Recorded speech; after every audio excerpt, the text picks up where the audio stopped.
ಕಾಂಗ್ರೆಸ್ಸಿಗರಿಗೆ ಪಾಕಿಸ್ತಾನ ಮುಸಲ್ಮಾನರ ಕಾಳಜಿ ಹೆಚ್ಚಾಗಿದೆ ಎಂದು ಬಾಗಲಕೋಟೆ ನಗರದಲ್ಲಿ ಮಾಜಿ ಡಿಸಿಎಂ ಗೋವಿಂದ ಕಾರಜೋಳ ಕಿಡಿಕಾರಿದ್ದಾರೆ.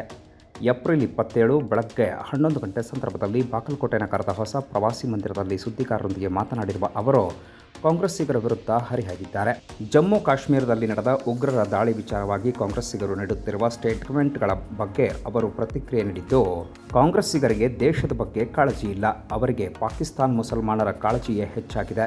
ಸಿದ್ದರಾಮಯ್ಯನವರು ಕೇವಲ ವೋಟ್ ಬ್ಯಾಂಕ್ ರಾಜಕಾರಣವನ್ನು ಮಾಡ್ತಾ ಇದ್ದಾರೆ.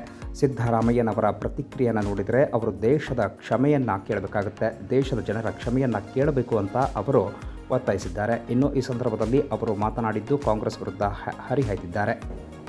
ಕಾಶ್ಮೀರದಲ್ಲಿ ಪಹಲ್ಗಾಮ್ನಲ್ಲಿ ನಡೆದ 26 ಜನ ಅಮಾಯಕರ ಬಲಿ ತಗೊಂಡಂಥ ಉಗ್ರಗಾಮಿಗಳ ಬಗ್ಗೆ ಸಿದ್ದರಾಮಯ್ಯನವರು ಸಹಾನುಭೂತಿಯಿಂದ ಮಾತನಾಡ್ತಾ ಇದ್ದಾರೆ. ಸಿದ್ದರಾಮಯ್ಯನವ್ರಿಗೆ ದೇಶದ ಏಕತೆ ಐಕ್ಯತೆ ಬಗ್ಗೆ ಇರ್ತಕ್ಕಂಥ ಕಳಕಳಿ ಕಾಳಜಿ ಎಷ್ಟು ಅನ್ನೋದು ಅವರ ಸ್ಟೇಟ್ಮೆಂಟ್ನಿಂದ ಗೊತ್ತಾಗ್ತದೆ. ಅವ್ರಿಗಿರೋದು ಒಂದೇ ಕಳಕಳಿ ಕಾಳಜಿ, ವೋಟ್ ಬ್ಯಾಂಕ್ ರಾಜಕಾರಣದ ಕಳಕಳಿ ಕಾಳಜಿ ಬಿಟ್ಟರೆ ಬೇರೆ ಯಾವುದೇ ಕಳಕಳಿ ಕಾಳಜಿ ಸಿದ್ದರಾಮಯ್ಯನವ್ರಿಗೆ ಇಲ್ಲ, ಸಿದ್ದರಾಮಯ್ಯನವ್ರ ಮಂತ್ರಿಮಂಡಲದ ಸದಸ್ಯರಿಗೂ ಇಲ್ಲ. ಇದನ್ನು ನಾನು ಖಂಡಿಸ್ತೇನೆ. ದೇಶದ ಜನತೆಯ ಕ್ಷಮೆಯನ್ನು ಕೇಳಬೇಕು ಸಿದ್ದರಾಮಯ್ಯನವರು. ಅದನ್ನು ಬಿಟ್ಟು ಈಗ ತೆಲಂಗಾಣದ ಮುಖ್ಯಮಂತ್ರಿ ಹೇಳಿದ್ದಾರೆ, ಭಾರತ ಸರ್ಕಾರ ಏನು ಕ್ರಮ ತಗೊಂಡಿದೆ ಅದಕ್ಕೆ ನನ್ನ ಸಂಪೂರ್ಣ ಬೆಂಬಲದ ಸಹಕಾರದ ಪಾಕ್ ಆಕ್ರಮಿತ ಕಾಶ್ಮೀರದನ್ನು ವಶಕ್ಕೆ ಪಡ್ಕೊಳ್ಬೇಕು ಈಗಲೇ ಅಂಥೇಳಿ ತೆಲಂಗಾಣ ಮುಖ್ಯಮಂತ್ರಿಗಳು ರೇವಂತ್ ರೆಡ್ಡಿ ಅವರು ಹೇಳಿದ್ದಾರೆ. ಅವರ ದೇಶದ ಬಗ್ಗೆ ಇರತಕ್ಕಂಥ ಕಳಕಳಿ ಕಾಳಜಿನ ನಾನು ಅಪ್ರಿಷಿಯೇಟ್ ಮಾಡ್ತೀನಿ.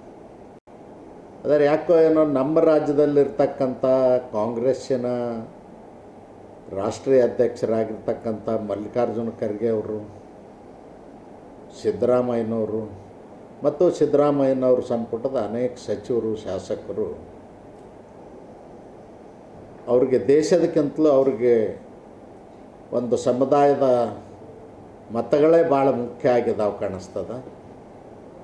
ಅವರು ಭಾರತ ದೇಶದ ಮುಸಲ್ಮಾನರ ಬಗ್ಗೆ ಕಳಕಳಿ ವ್ಯಕ್ತ ಮಾಡಿದರೆ, ಕಾಳಜಿ ವ್ಯಕ್ತ ಮಾಡಿದರೆ, ಭಾರತ ದೇಶದಲ್ಲಿರ್ತಕ್ಕಂಥ ಪಸ್ಮಂದ ಮುಸಲ್ಮಾನರ ಬಗ್ಗೆ ಏನಾದರೂ ಕಳಕಳಿ ಕಾಳಜಿ ವ್ಯಕ್ತ ಮಾಡಿ ಸಹಾಯ ಸಹಕಾರ ಮಾಡಿದರೆ ನಾನು ಅವ್ರನ್ನ ಗೌರವಿಸ್ತಿದ್ದೆ.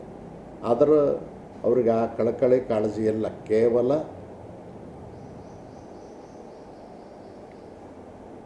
ಪಾಕಿಸ್ತಾನದ ಮುಸಲ್ಮಾನರ ಬಗ್ಗೆ ಕಳಕಳಿ ಕಾಳಜಿ ಹೆಚ್ಚಾಗಿದೆ ಸಿದ್ದರಾಮಯ್ಯನವ್ರ ಸರ್ಕಾರಕ್ಕೆ ಮತ್ತು ಕಾಂಗ್ರೆಸ್ ಪಕ್ಷಕ್ಕೆ.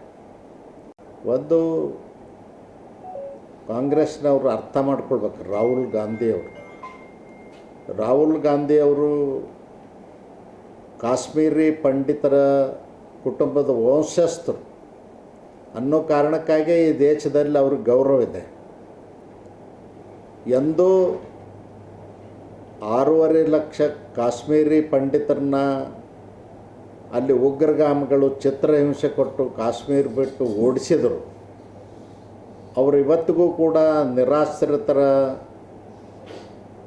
ಕಾಲನಿಗಳಲ್ಲಿದ್ದಾರೆ, ನಿರಾಶ್ರಿತರ ಕೇಂದ್ರಗಳಲ್ಲಿದ್ದಾರೆ.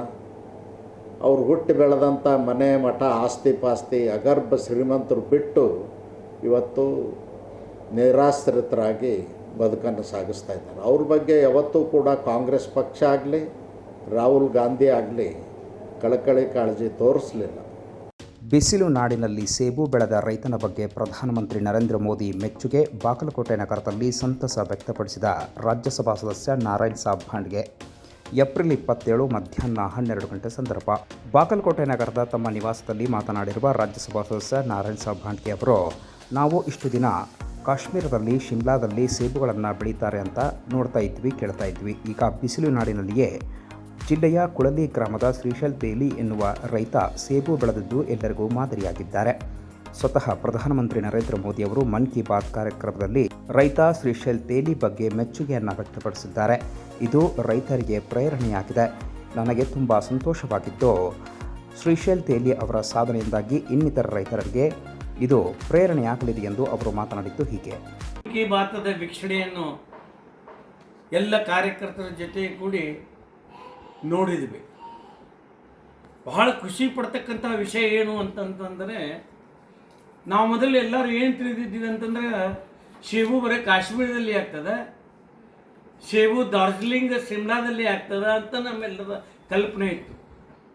ಆದರೆ ಇವತ್ತು ಕರ್ನಾಟಕ ಹೆಮ್ಮೆ ಪಡ್ತಕ್ಕಂಥ ಒಂದು ವಿಷಯ ಏನಂತಂದರೆ, ಕರ್ನಾಟಕದಲ್ಲಿ ಮುಧೋಳದ ಕುಳಲಿ ಗ್ರಾಮದಲ್ಲಿ ತೇಲಿ ಶ್ರೀಶೈಲ ತೇಲಿ ಅನ್ನತಕ್ಕಂಥ ಒಬ್ಬ ರೈತ ತನ್ನ ಹೊಲದಲ್ಲಿ ಸೇಬುವನ್ನು ಬೆಳೆದದ್ದು ಮನ್ ಕಿ ಬಾತದಲ್ಲಿ ನಮ್ಮ ದೇಶದ ಪ್ರಧಾನಮಂತ್ರಿಗಳನ್ನು ತೋರಿಸಿದರು.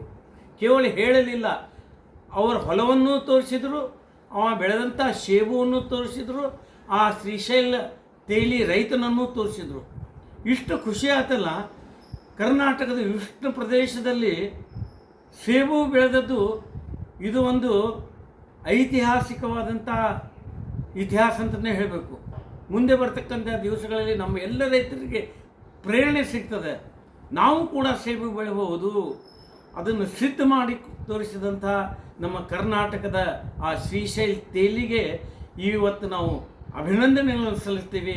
ನಮ್ಮ ಪ್ರಧಾನಮಂತ್ರಿಗೂ ಇಂತಹ ಸಣ್ಣ ಸಣ್ಣ ವಿಷಯಗಳನ್ನು ಹುಡುಕಿ ತಂದು ಯಾವ ರೀತಿ ಕರ್ನಾಟಕದಲ್ಲಿ ಸೇಬು ಬೆಳೆದದ್ದನ್ನು ತೋರಿಸಿದರು.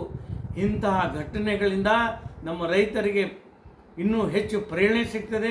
ಮುಂದೆ ಬರ್ತಕ್ಕಂಥ ದಿವಸಗಳಲ್ಲಿ ಬಹುಶಃ ಕಾಶ್ಮೀರದ ರೀತಿ ನಮ್ಮ ಕರ್ನಾಟಕದ ಬಾಗಲಕೋಟೆ ಜಿಲ್ಲೆಯಲ್ಲಿಯೂ ಕೂಡ ಸೇಬು ಬೆಳೆಗಾರರ ಸಂಖ್ಯೆ ಹೆಚ್ಚು ಆಗ್ತದೆ ಅನ್ನತಕ್ಕಂಥ ನಂಬಿಕೆ ನನಗಿದೆ. ಕುಳಗೇರಿಯಲ್ಲಿ ಅಕಾಲಿಕವಾಗಿ ಸುರಿದ ಮಳೆಗೆ ಬಾಳೆ ಬೆಳೆ ಹಾನಿ. ಏಪ್ರಿಲ್ 27 ಮಧ್ಯಾಹ್ನ 1 ಗಂಟೆ ಸಂದರ್ಭ. ಬಾಗಲಕೋಟೆ ಜಿಲ್ಲೆಯ ಬಾದಾಮಿ ತಾಲೂಕಿನ ಕುಳಗೇರಿ ಹೋಬಳಿಯ ಸುತ್ತಮುತ್ತಲ ಪ್ರದೇಶಗಳಲ್ಲಿ ಕಳೆದ ದಿನ ಸಾಯಂಕಾಲ ಸುರಿದ ಬಿರುಗಾಳಿ ಸಹಿತ ಮಳೆಗೆ ಏಲಕ್ಕಿ ಬಾಳೆ ಸಂಪೂರ್ಣವಾಗಿ ನೆಲಕಚ್ಚಿ ಹಾನಿಯಾಗಿದೆ. ಸುಮಾರು 15ರಿಂದ 20 ದಿನಗಳಲ್ಲಿ ಕೊಯ್ಲಿಗೆ ಬರಬೇಕಾಗಿದ್ದ ಬಾಳೆ ಬೆಳೆ ಅಕಾಲಿಕ ಬಿರುಗಾಳಿಗೆ ಸಿಲುಕಿ ಹಾನಿಯಾಗಿದೆ. ಹಾಳಾದ ಬೆಳೆಯ ಮೊತ್ತ 16ರಿಂದ 21 ಲಕ್ಷ ರೂಪಾಯಿಗಳೆಂದು ಅಂದಾಜಿಸಲಾಗಿದೆ. 3 ಜಮೀನಿನಲ್ಲಿದ್ದಂತಹ ಉತ್ತಮವಾಗಿ ಇಳುವರಿ ಬಂದಿದ್ದ ಬೆಳೆ ಇಂದು ಸಂಪೂರ್ಣವಾಗಿ ನೆಲಕಚ್ಚಿ ರೈತರ ಕಣ್ಣೀರಿಗೆ ಕಾರಣವಾಗಿದೆ. ರೈತ ಮಹಿಳೆ ಅನ್ನಪೂರ್ಣ ಸೋಮರೆಡ್ಡಿ ಲಿಂಗರೆಡ್ಡಿ ಇವರು 2 ಎಕರೆ 3 ಗುಂಟೆ, ಸವಿತಾ ನಂದವಾಡ್ಗಿ ಇವರ ಜಮೀನಿನ 9 ಎಕರೆ 20 ಗುಂಟೆ ಹಾಗೂ ರೈತ ಸೋಮರೆಡ್ಡಿ ಶಿವಪ್ಪ ಲಿಂಗರೆಡ್ಡಿ ಇವರ 4 ಎಕರೆ 26 ಗುಂಟೆಯಲ್ಲಿ ಬೆಳೆದಿದ್ದ ಬಾಳೆ ಬೆಳೆ ಸಂಪೂರ್ಣವಾಗಿ ನಾಶವಾಗಿದೆ. ರೈತರ ಬೆಳೆ ಹಾನಿಗೆ ಸರ್ಕಾರವು ನೀಡುವ ಪರಿಹಾರವು ಅವೈಜ್ಞಾನಿಕವಾಗಿದ್ದು, ಓಬೇರಾಯನ ಕಾಲದ ಪರಿಹಾರದ ಬದಲು ವೈಜ್ಞಾನಿಕವಾಗಿ ಪರಿಹಾರವನ್ನು ನೀಡುವಂತೆ ಒತ್ತಾಯಿಸಿದ್ದಾರೆ.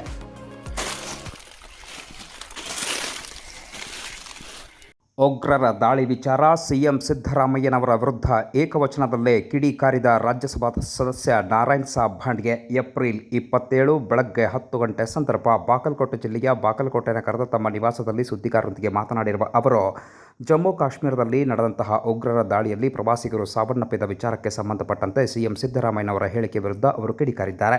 ನಾಲಾಯಕ್ ಹೇಡಿ ಹಿಂದೂಗಳು ಇಂಥವರನ್ನ ಮೊದಲು ಸೆದೆಬಡಿಯಿರಿ ಎಂದು ಅವರು ಕಿಡಿಕಾರಿದ್ದಾರೆ.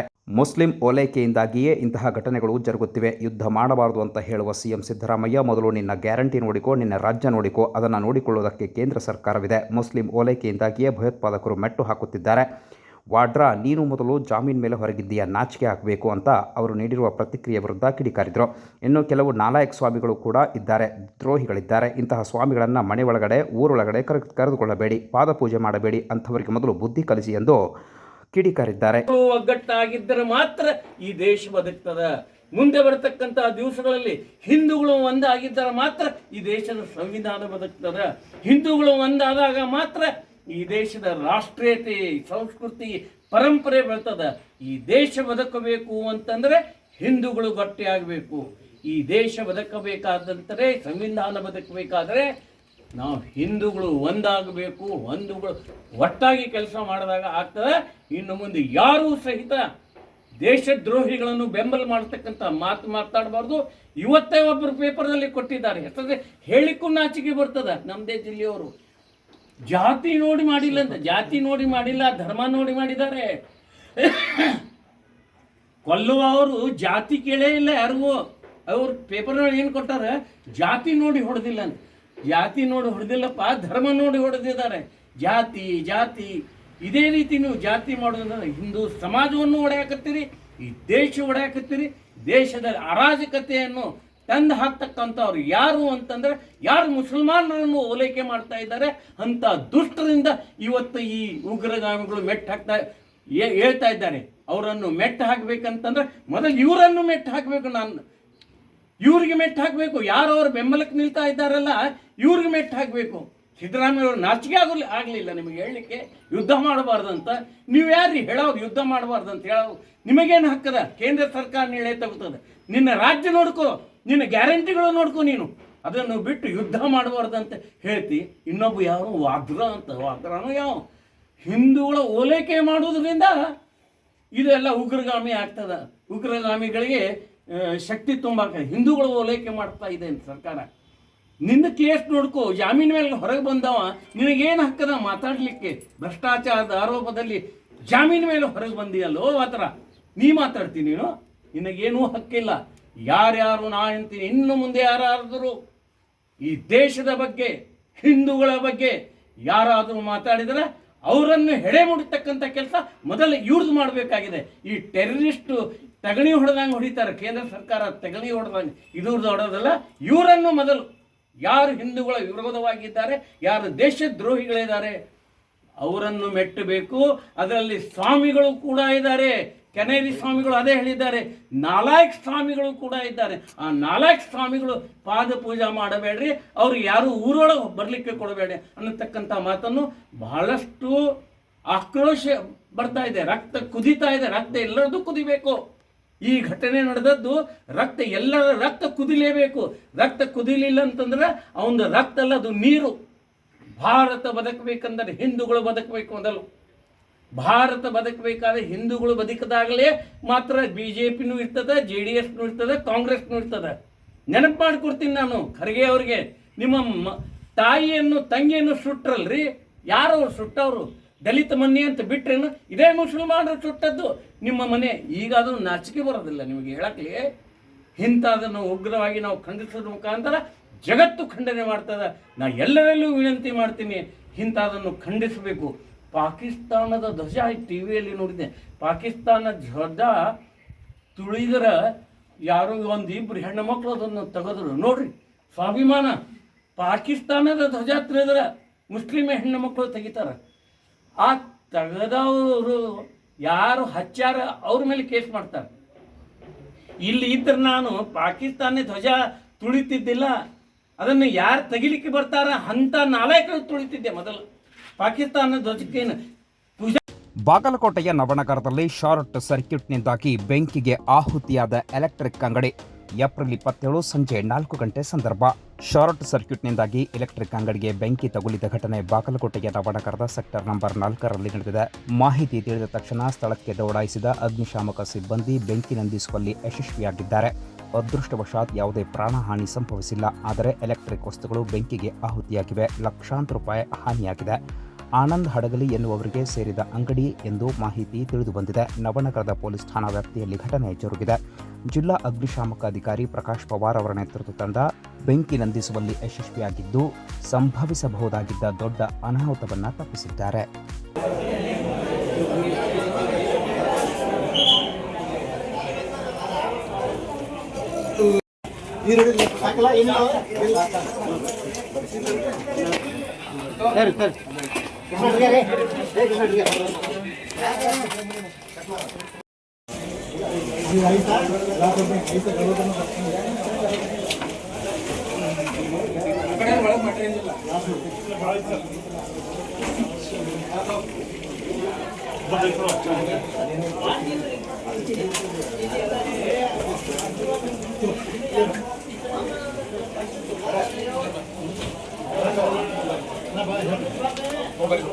ಗುರು